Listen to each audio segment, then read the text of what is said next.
Aujourd'hui, on plonge dans un siècle qui a absolument tout changé. Le quatrième. Non, ce n'est pas juste une date dans un livre d'histoire. C'est le moment précis où le monde a basculé, où une fissure est apparue, redessinant complètement la carte du pouvoir et de la foi pour les 1500 années à venir. Voilà, cette citation met le doigt sur le cœur du problème. C'est le point de départ de tout. Un empire immense qui change de religion et une minorité très ancienne qui se retrouve obligée de trouver sa place dans cette configuration totalement inédite. C'est vraiment une histoire de pouvoir, de foi et surtout d'adaptation. Alors, comment est-ce qu'on en est arrivé là? Comment un empire tout entier change de cap de manière aussi radicale? Eh bien, tout commence par une transformation de l'Empire romain lui-même, de l'intérieur. Ce qui est absolument stupéfiant, c'est la vitesse à laquelle tout ça s'est passé. Pensez-y une seconde. En 313, le christianisme est simplement toléré, au même titre que d'autres cultes. Et moins de 70 ans plus tard, à peine une vie d'homme, il devient la seule et unique religion officielle de l'Empire. C'est une bascule politique et religieuse d'une rapidité incroyable. Et il ne faut surtout pas sous-estimer l'onde de choc que ça a représenté.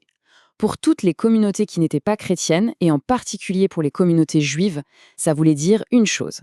Les règles du jeu venaient de changer du tout au tout. Un nouveau pouvoir, avec une vision du monde radicalement différente, était désormais aux commandes. Mais face à cette pression monumentale, la réponse du monde juif n'a pas du tout été uniforme. Au contraire, on voit apparaître deux centres, deux pôles bien distincts qui vont réagir de manière très différente. Et c'est là toute la question. Comment une culture, une religion, peut non seulement survivre, mais en plus continuer à innover, à produire une pensée foisonnante quand le monde autour d'elle devient hostile? Une partie de la réponse, étonnamment, se trouve sur une carte. On a donc deux mondes qui se dessinent, deux réalités radicalement opposées. D'un côté, la Galilée, on est en plein cœur de l'Empire romain et les communautés juives subissent de plein fouet la pression du nouveau pouvoir chrétien.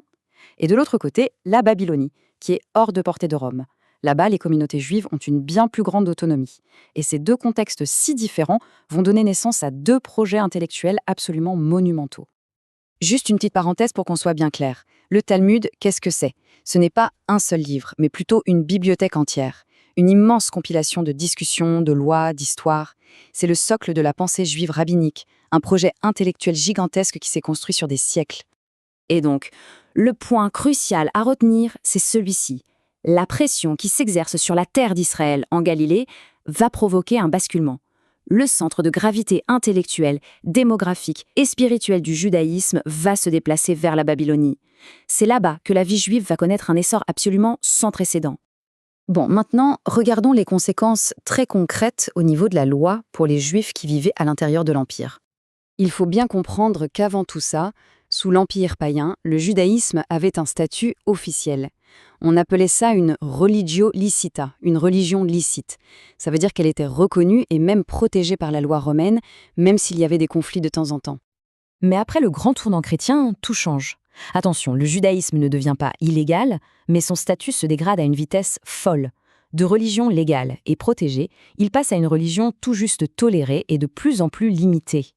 Alors concrètement, qu'est-ce que ça veut dire? Eh bien, une série de nouvelles lois commence à rogner petit à petit les droits des Juifs. On leur interdit par exemple l'accès à certaines fonctions importantes dans l'administration et surtout, leur religion n'est plus vue comme une tradition ancienne respectable, mais comme une concurrente directe de la nouvelle foi de l'Empire. C'est le début d'un très très long processus de marginalisation en Occident.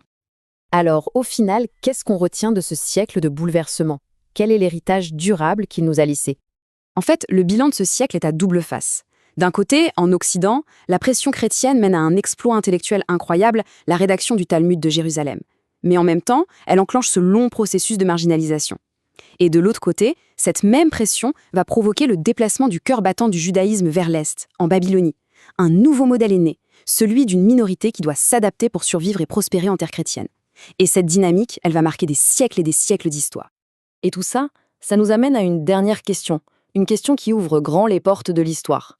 Parce que les dynamiques qui se mettent en place à ce moment-là, cette relation complexe entre le judaïsme et le pouvoir chrétien, la coexistence de plusieurs centres intellectuels, la condition de minorité, eh bien tout ça n'est pas resté figé en l'an 400. Ça a infusé, ça a façonné l'histoire européenne et mondiale pendant les 1500 ans qui ont suivi. Ce qui montre à quel point ce 4e siècle, qu'on croit si lointain, est en fait toujours avec nous.